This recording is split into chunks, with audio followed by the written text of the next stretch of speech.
उस रात समय थम सा गया था। घनी काली रात जिसकी चादर ने हमें और हमारी छोटी सी दुनिया को पूरी तरह से ढक लिया था। घड़ी की सुइयां शायद 2 का आंकड़ा पार कर चुकी थी, लेकिन हमें महसूस हो रहा था जैसे हम समय के किसी और ही आयाम में भटक गए हो। सड़क पर हमारी पुरानी भरोसेमंद कार अब एक पिंजरे जैसी लगने लगी थी। पिंजरा जिसके बाहर अंधेरे का एक अथाह समंदर था। मैं था अजय और मेरे साथ मेरा दोस्त रोहन। शहर की भागदौड़ से दूर एक दोस्त की शादी से लौटते हुए हम शायद थोड़ा ज्यादा ही रोमांचक की तलाश में निकल पड़े थे। शॉर्टकट के चक्कर में हम एक ऐसी सड़क पर आ फंसे थे जिसके बारे में हमने कभी सुना भी नहीं था। और सच कहो तो उस रात से पहले मैंने डर शब्द का असली मतलब शायद जाना ही नहीं था। वो झटका वो आज भी मुझे याद है। ऐसा लगा जैसे कार किसी भारी चीज से टकराई हो। एक पल को तो मुझे लगा कि हम किसी जानवर से टकराए गए हैं, लेकिन उस सुनसान सड़क पर जहाँ दूर दूर तक कोई रिहाइश नहीं, किसी जानवर का इतना तेजी से सड़क पर आना, ये बात मेरे मन में एक अजीब सी बेचैनी पैदा कर गई।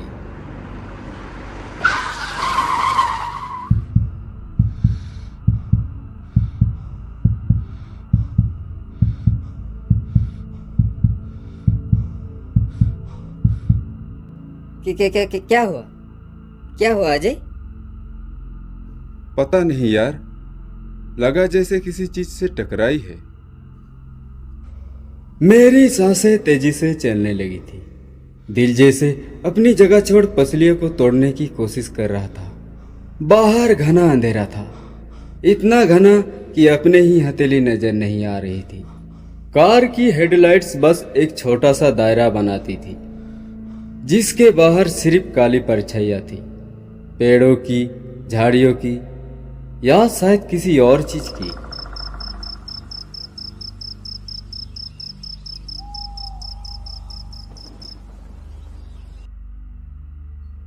तू यही बैठ, मैं देखता हूं।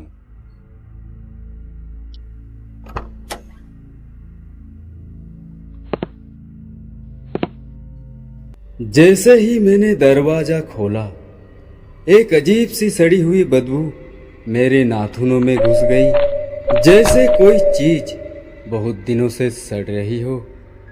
मुझे वो बदबू आज भी याद है, नम मिट्टी, पुराने पत्तों और कुछ ऐसी चीज की जिसे मैं नाम नहीं दे सकता। मेरे अंदर एक ठंडी सी लहर दौड़ गई। मैंने मोबाइल की टॉर्च जलाई और कार के सामने गया। टायर तो सही लग रहा था, तो फिर क्या था? और फिर मेरी टॉर्च की रोशनी नीचे गिरी।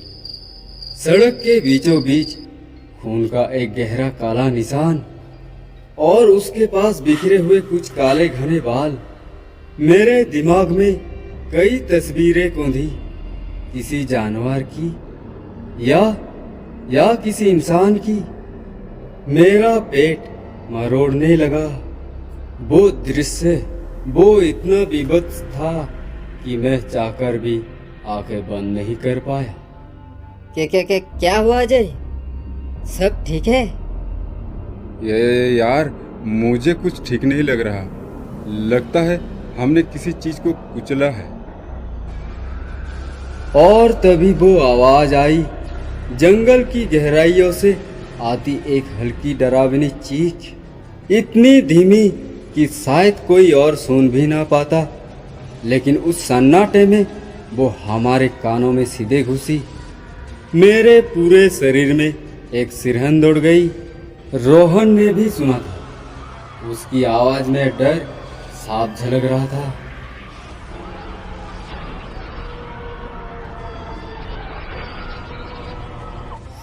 सुना तूने अजय?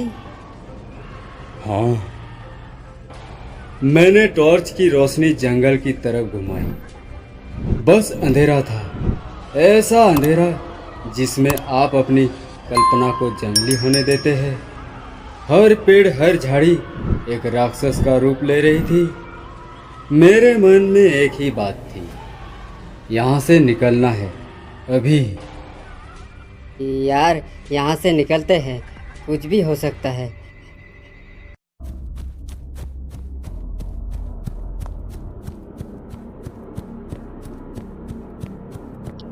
मैं तेजी से कार में वापस आया, दरवाजा बंद किया।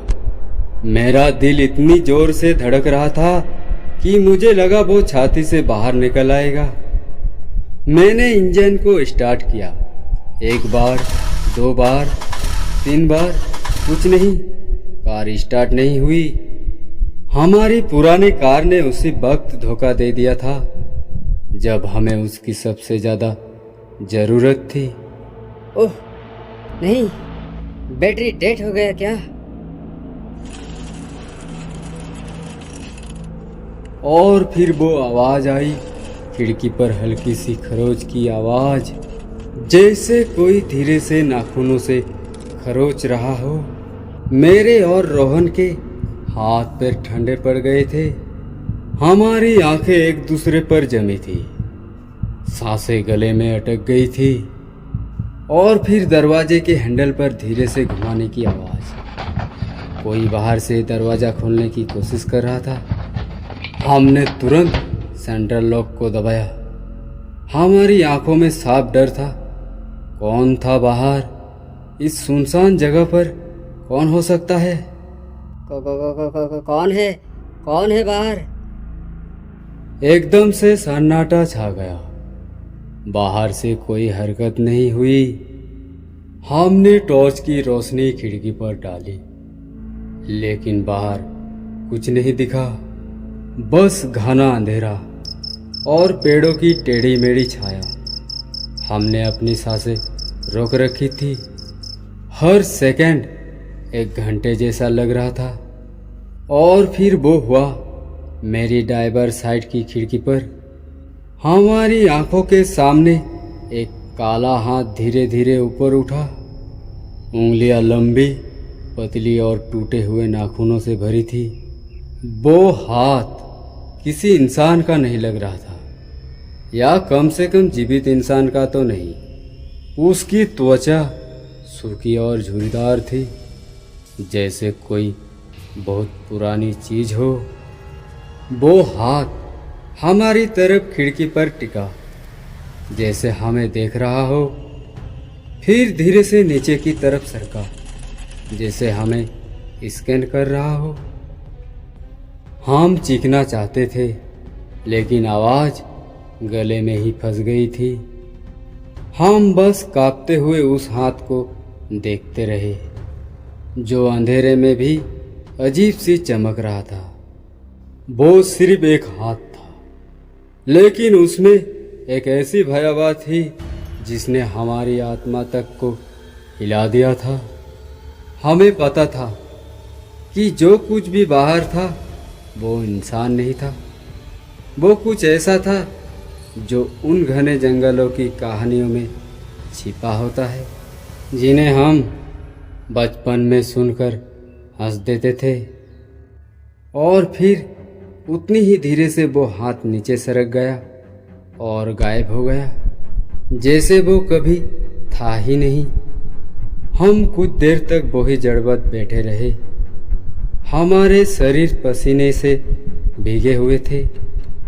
हमारा दिल बेधात सा धड़क रहा था। हम दोनों ने एक दूसरे की तरफ देखा। अब कोई आवाज़ नहीं आ रही थी, लेकिन वो सन्नाटा पहले से ज़्यादा डरावना लग रहा था।